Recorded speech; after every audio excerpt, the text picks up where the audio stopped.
History often remembers the great empires, their marble palaces, their vast armies, their thunderous marches across continents. But every once in a while, a different kind of story rises from the dust. A story of a smaller nation standing alone at the edge of the known world, refusing to kneel. A story where courage and desperation collide against overwhelming force. Today, we travel to the early 1600s, to the windswept plains of Eastern Europe, where a starving, outnumbered army made a stand so improbable that it reshaped the destiny of a continent. This is the battle the world forgot. 120,000 Ottoman soldiers swept into the plains of Eastern Europe, their ranks glittering beneath the sharp autumn light. Cannons rolled forward, banners snapped in the wind, and the pride of the Sultan marched with absolute confidence. Waiting for them was an army barely a third their size: Poles, Lithuanians, and hardened Cossack fighters, half-starved, undersupplied, and clinging to wooden defenses near a fortress called Khotyn. For more than a month, the Ottomans hurled assault after assault at those wooden ramparts. Each attack crashed like a tidal wave against the defenders. Yet the barricades and the men behind them refused to collapse. When the smoke finally drifted away from the Dniester River valley, tens of thousands of Ottoman soldiers lay dead. What was supposed to be a triumphant conquest had instead become a catastrophe, one that scarred the empire's pride for years. This is the overlooked tale of how Poland halted 120,000 Ottoman troops and altered the balance of power in Europe. By the early 17th century, the frontiers shared by Poland, Lithuania, and the Ottoman Empire, particularly the small Principality of Moldavia, was among the most turbulent regions on the continent. Moldavia stood wedged between two great powers, both claiming influence over its throne. For generations, it had leaned toward Poland, but by the mid-1500s, the Ottomans had pushed deeper into the region, turning Moldavia into one of their dependent states. It was a tug-of-war between two empires, and neither side intended to loosen its grip. Polish magnates, wealthy nobles commanding private armies, began interfering directly in Moldavian affairs. They installed hospodars loyal to Warsaw rather than to Constantinople. This wasn't political posturing. It was a direct slap at Ottoman authority. And as you can imagine, the Ottomans saw each Polish maneuver as a deliberate provocation. Attempts at diplomacy followed. In 1617, both sides tried to stabilize the frontier through what came to be known as the Treaty of Bussa. Poland formally renounced claims over Moldavia, and in return the Ottomans promised to restrain their Tatar allies, whose raids devastated Polish lands. But the treaty included one condition that would soon unravel the entire agreement.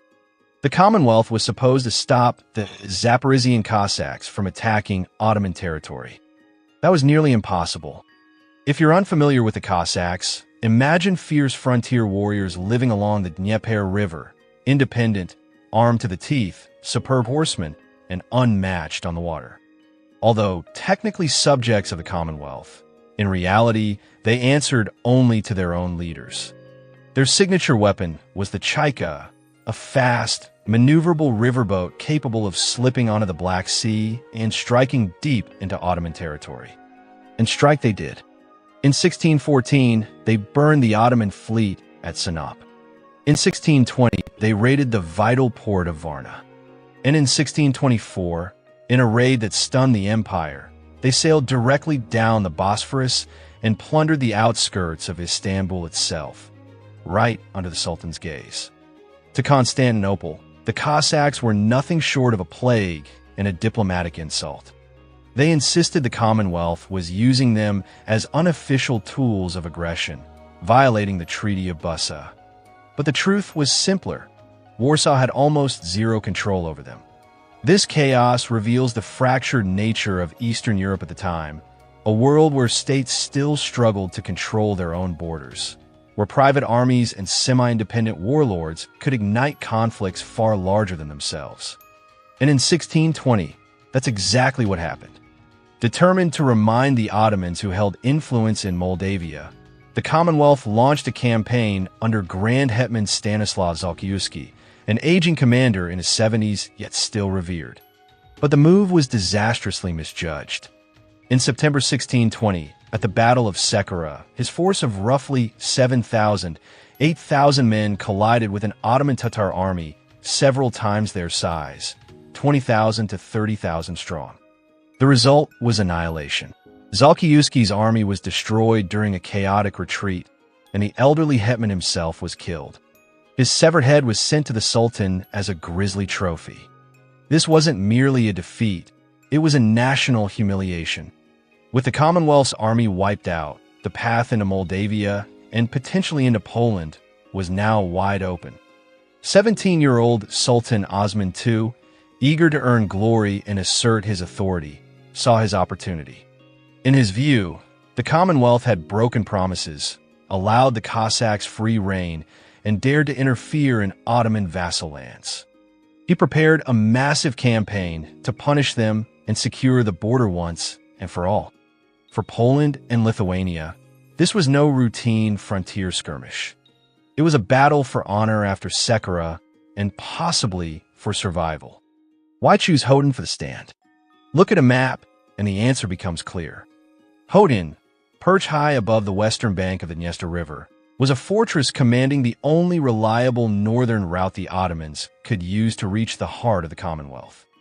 Any army moving from Edirne or Constantinople into Poland had to pass through Moldavia, cross the Dniester, and march directly past Khotyn. Beyond it stood Kamianets-Podilskyi, the strongest fortress in the region. And beyond that, the open plains stretching toward Lwow and eventually Krakow itself.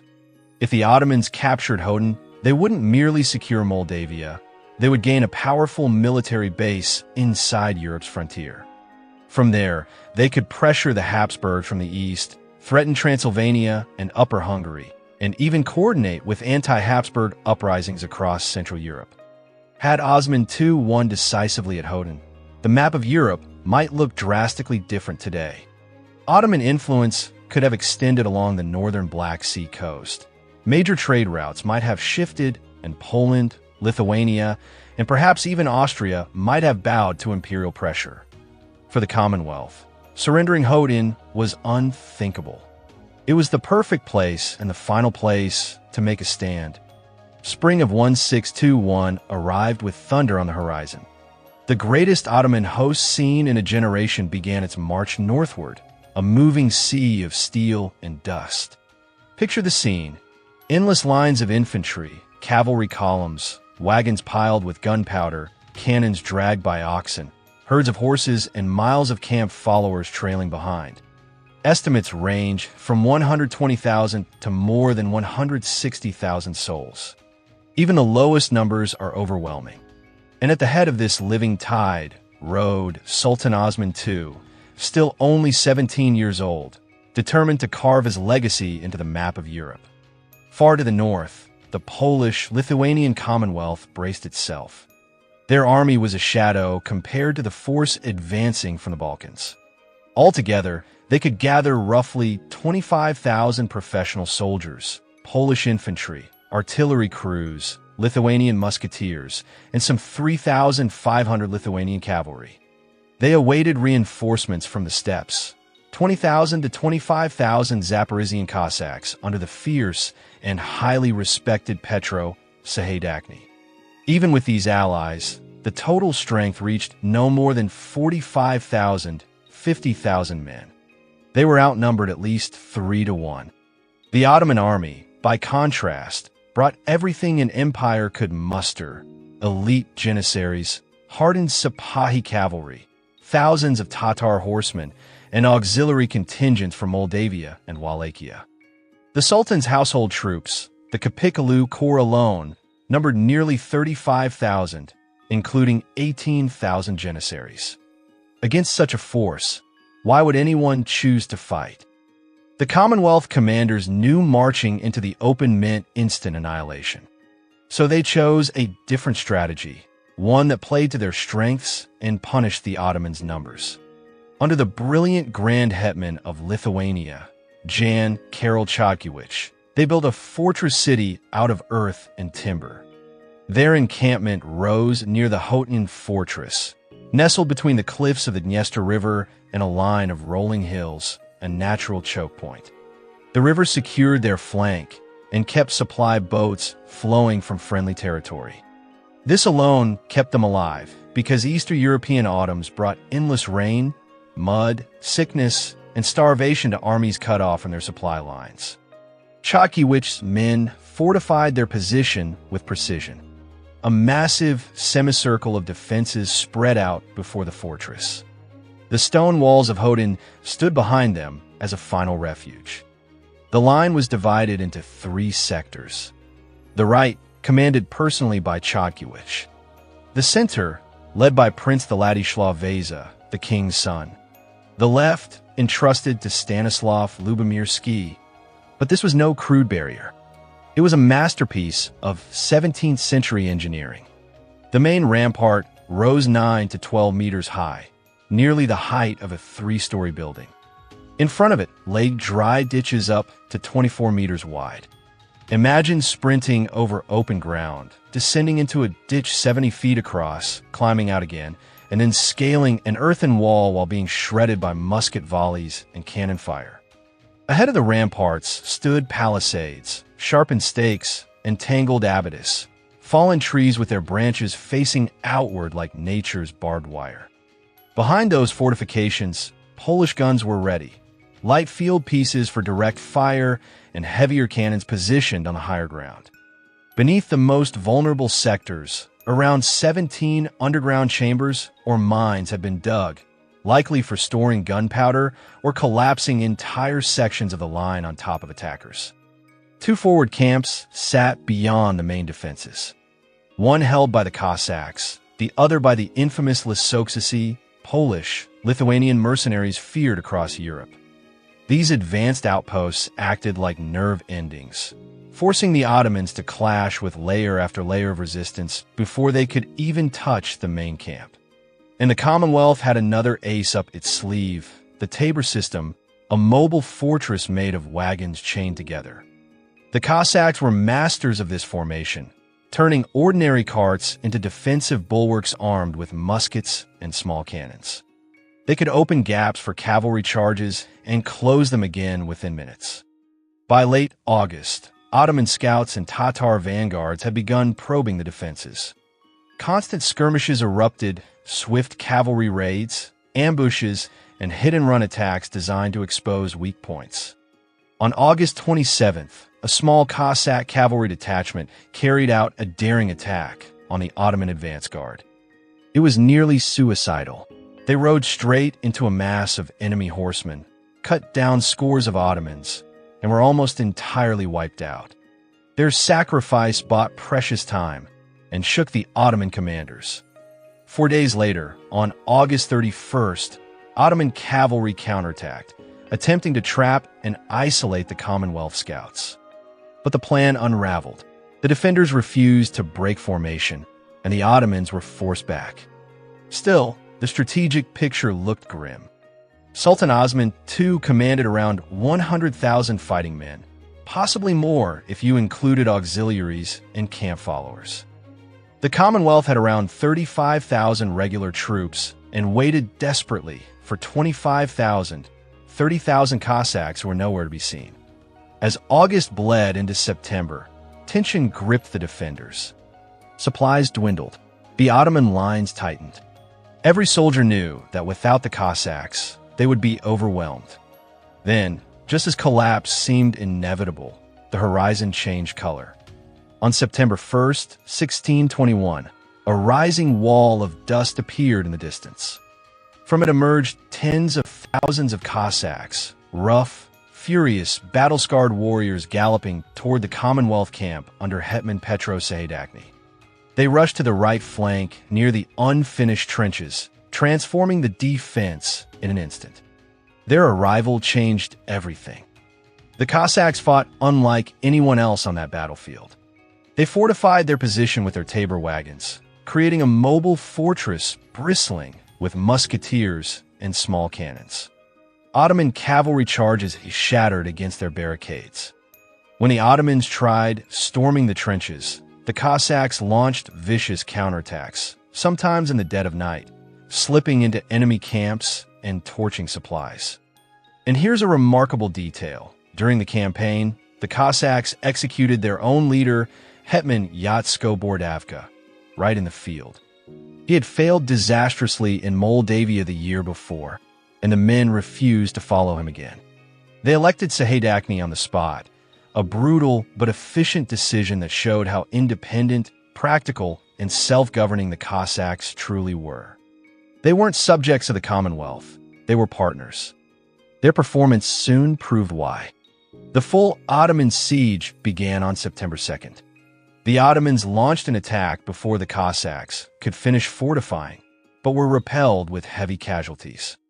On September 3rd, they tried again, multiple assaults, one against Prince Lubomirski's flank, another straight at the Cossack camp. Both failed. By nightfall, the Cossacks counterattacked and even dragged several captured Ottoman cannons back behind their wagon walls. September 4th brought fresh Ottoman assaults, waves of infantry and cavalry hammering the trenches. Once again, failure. Cossack musket volleys shredded advancing troops, while Polish artillery rained fire from the high ground. By day's end, the earth before the Cossack lines was said to be carpeted with Ottoman bodies, and the siege was only entering its opening phase. The Ottomans threw everything they had. Janissaries advancing in disciplined ranks, Sipahi cavalry sweeping the flanks, Tatar horsemen harassing the rear, and artillery blasting the defenses in coordinated sequences. But each time the Janissaries surged forward, they smashed into a wall of musket fire, grape shot, and cannon blasts. The attackers climbed over their own fallen, trying again and again, only to be driven back with horrific losses. One especially savage assault targeted the Cossack sector at the center of the line.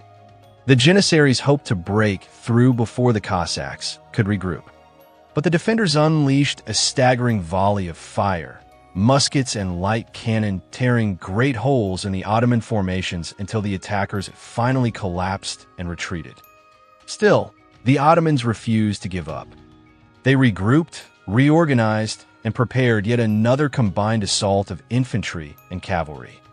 And then, just when dusk promised a moment of quiet, the night delivered catastrophe. On the night of September 7th, the battlefield held its breath. Under a moon smothered by clouds, a picked force of Janissaries, just a few hundred of them, but the elite of the elite, slipped across no man's land. Moving like shadows across the wet earth, they crept toward the Polish encampment. Around midnight, they exploded into the camp with a burst of steel and fire. Torches toppled, tents collapsed, and blades flashed through the smoke. In the confusion, nearly 100 Polish soldiers were cut down before nearby units rallied, rushed in, and drove the intruders back into the darkness. It was a narrow escape, a reminder that even the smallest lapse could bring disaster. The next day, September 8th, fate swung in the other direction. An Ottoman, Tatar cavalry detachment ambushed a Cossack supply convoy, hoping to choke off the Commonwealth's already thin lifeline. But the Cossacks were ready, using low ridges, wagon barricades, and carefully placed musketeers. They turned the trap back on its makers. When the clash ended, roughly 3,000 Janissaries lay dead, another elite formation gone. 2 failures in 2 days began to gnaw at Ottoman morale. And through all of this, the Cossacks absorbed the heaviest blows.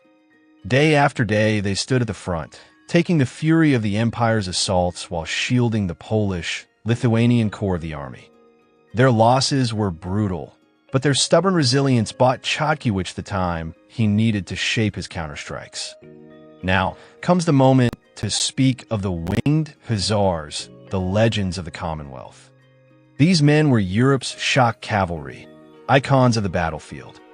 Encased in armor, astride massive war horses, armed with lances as long as small trees, 16 to 20 feet, they existed for one purpose: not to hold a line, but to obliterate one.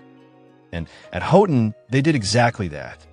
On September 9th, the Ottomans gathered around 10,000 men, mostly Sipahi cavalry, for a crushing assault on a vital position held by Chocim.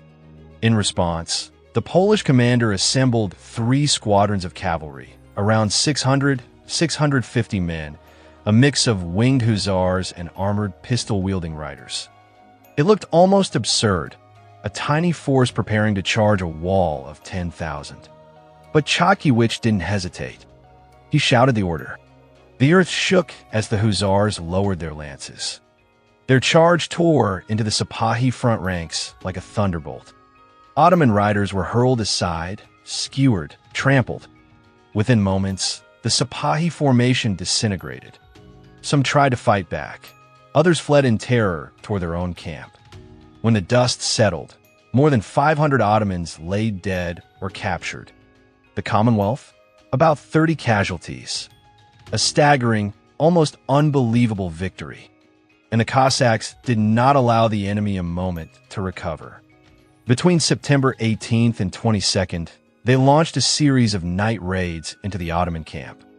On the nights of the 18th and the 21st, they struck at the tents of senior commanders, setting fires, stealing horses, causing panic, and vanishing as quickly as they came. The physical damage was real, but the psychological effect was devastating. No one in the Ottoman camp felt safe anymore. Meanwhile, another enemy began attacking Osman's Grand Army, the merciless science of logistics. On parchment, Osman II commanded an incomparable host, perhaps 100,000 soldiers, 1,300 cannons, and an ocean of support personnel. But the reality on the muddy plains near Khotyn was far grimmer. Autumn rains turned the ground into a swamp. Heavy siege guns, some weighing several tons, sank in the mud. Horses collapsed, unable to drag the artillery any farther. To move the guns, Ottoman engineers even built a temporary bridge across the Dniester River, a monumental effort that consumed days and solved almost nothing. Then came the hunger. A force of that size needed nearly 200 tons of grain every single day, not counting fodder for thousands of horses. Every barge from the Black Sea, every wagon from Moldavia mattered. And the Cossacks were waiting. They cut the Ottoman supply lines to ribbons, raiding convoys, burning grain stores, cutting down drivers, and disappearing into the night. Soon the Ottomans lacked everything: grain, fodder, even clean drinking water. Disease began to spread. Dysentery, fever, infections, the invisible killers of old campaigns, ripped through the tents. Horses died first, then soldiers. Weeks of failed assaults had broken confidence. Each attack on the Polish-Lithuanian defenses ended the same way: piles of bodies and no progress. Supplies dwindled. Tempers flared. Ottoman commanders blamed each other. Even the Janissaries, the proud backbone of the empire, began to grumble against their young sultan. By late September, as the rains thickened into sleet, the mighty Ottoman army was beginning to rot from within. On September 28th, Osman II ordered one final, desperate, all-out assault. Every reserve unit was thrown into the fray. Cannon fire shook the earth. Waves of infantry charged the trenches. But once again, the defenders, Poles, Lithuanians, and Cossacks held the line. At dusk, the Ottomans fell back, leaving thousands of bodies on the field. Almost 40,000 Ottoman soldiers have been killed or wounded since the campaign began, nearly half the army. Their supply wagons were empty, their horses dead, and winter's breath was already in the air. Osman II had no choice left but negotiation. Inside the Commonwealth camp, victory carried a terrible weight. The great Hetman Jan Karol Chodkiewicz, the man who had held this army together through impossibly dark days, was dying. He had been sick for much of the campaign, sometimes too weak to stand, often unable to ride. Yet he had commanded until his last breath, directing battles from his tent, coordinating with the Cossacks, refusing to abandon his men. In late September, his illness worsened. He summoned his officers, delivered his final orders, and told them to hold firm until the enemy broke. Then, quietly, he passed away. On September 24th, 1621, 2 weeks before peace was signed, his soldiers buried him near the walls of Khotyn, in the smoky, muddy camp he had defended. For the Commonwealth, his death was a tragic price for survival. For the Ottoman Empire, Khotyn ignited something even more destructive, a political firestorm. On October 9th, 1621, both sides agreed to the Treaty of Hotin. On the surface, nothing changed. No land exchanged hands. The fortress of Khotyn was returned to Moldavia, then under Ottoman administration. The Commonwealth promised to keep out of Moldavian politics. Yet despite the modest terms, the Commonwealth and the Cossacks celebrated. They had done the unthinkable, halted the largest Ottoman invasion Europe had ever seen. For the Ottomans, it was humiliation. Osman II was enraged. To him, the defeat was not the result of overwhelming odds or poor planning, but the fault of his Janissaries, who he believed had grown lazy, corrupt, and resistant to discipline. He planned sweeping reforms, restructuring the army, crushing the old privileges, and rebuilding military pride. But the Janissaries would not allow it. In 1622, only months after the failed Hotin campaign, they mutinied. They stormed the palace, dragged the young sultan from power, and murdered him, the first Ottoman ruler ever killed by his own troops. The shock rippled through the empire. From that moment, the Janissary grip on Ottoman politics grew stronger, even as their effectiveness as soldiers slowly unraveled. Khotyn had not just stopped an invasion, it had changed the fate of an empire.